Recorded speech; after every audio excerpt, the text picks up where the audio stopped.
melihat anggaran PEN tahun 2022 memang jauh lebih menurun dibandingkan dengan anggaran PEN tahun 2021. Anggaran PEN 2022 itu sekitar 455 triliun. Untuk kesehatan 122,5 triliun, kemudian untuk perlindungan sosial 154 triliun, dan penguatan ekonomi sekitar 178,3 triliun. Persoalan yang kita hadapi di tengah ketidakpastian adalah fakta hari ini COVID-19 varian Omikron bertambah, per kemarin sudah 4.000.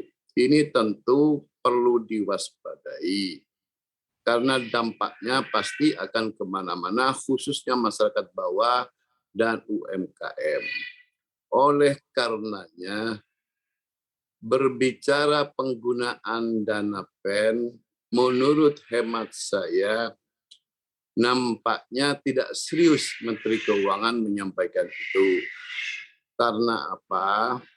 Karena baseline di KL, baik di Kementerian PUPR maupun di Kementerian Perhubungan, dana itu bisa dipakai untuk pembangunan infrastruktur ibu kota negara. Itu yang pertama. Yang kedua adalah untuk apa mempergunakan anggaran APBN saat ini, khususnya diambilkan dari PEN, itu apakah kemudian layak apa tidak. Maka pertanyaan ini perlu direspon sedemikian rupa. Tetap kita nyatakan akan berat kalau mempergunakan dana PEN. Oleh karenanya lebih baik fokus dana PEN, penguatan-penguatan memang dibutuhkan untuk UMKM dan sebagainya termasuk korporasi. Nah, bagaimana sesungguhnya untuk pembangunan ibu kota negara yang akan kita lakukan ini? Penggunaan dana PEN ini tidak bijak dilakukan begitu ya untuk pembangunan ibu kota negara yang baru kita. Nah, kalau Indef sendiri, Pak Tauhid seperti apa melihat terkait dengan hal ini dan juga pastinya dampaknya nanti jika benar-benar dana PEN kita digunakan untuk pembangunan IKN ini, apakah akan berdampak kepada pemulihan ekonomi yang saat ini tengah terjadi? Ya, saya kira kita letakkan kembali filosofis daripada dana PEN.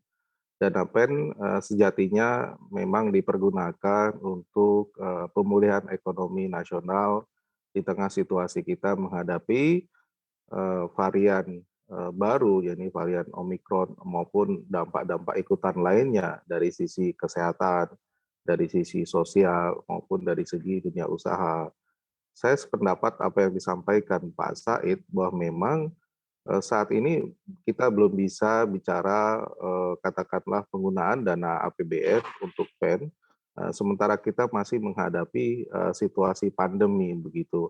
Ada unsur urgensi yang saya kira jauh lebih penting di saat yang sama bahwa masyarakat saat ini masih terdampak oleh pandemi, banyak masyarakat yang belum kembali ke titik semula kondisinya, tingkat kemiskinan, pengangguran, kemudian juga dari sisi kesehatan. Jadi saya kira memang agak sangat sulit diterima kalau PEN digunakan oleh pemerintah untuk pembangunan ibu kota begitu.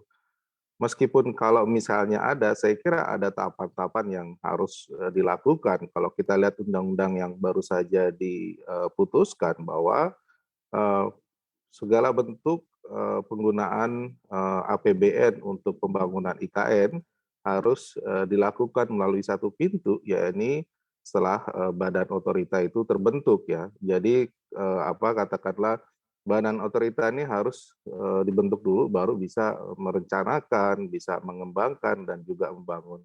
Jadi terlalu dini kalau misalnya badan otorita belum terbentuk, tapi sudah ada bagaimana penggunaan untuk pembangunan ibu kota begitu, apakah infrastruktur dasar dan sebagainya. Sehingga apalagi apalagi kalau kita lihat bahwa dari segi pembiayaan dan kelayakan kita harus lihat big picture-nya begitu. Apakah memang kita bisa membiayai pembangunan untuk ibu kota ketika tahu bahwa pada akhirnya pemerintah ataupun juga DPR harus memutuskan bahwa nanti sebagian besar APBN yang akan digunakan begitu. Jadi harus kelihatan jangan sampai ketika kita putuskan ternyata kita cenderung untuk nanti dominasi APBN dalam penggunaan IKN begitu.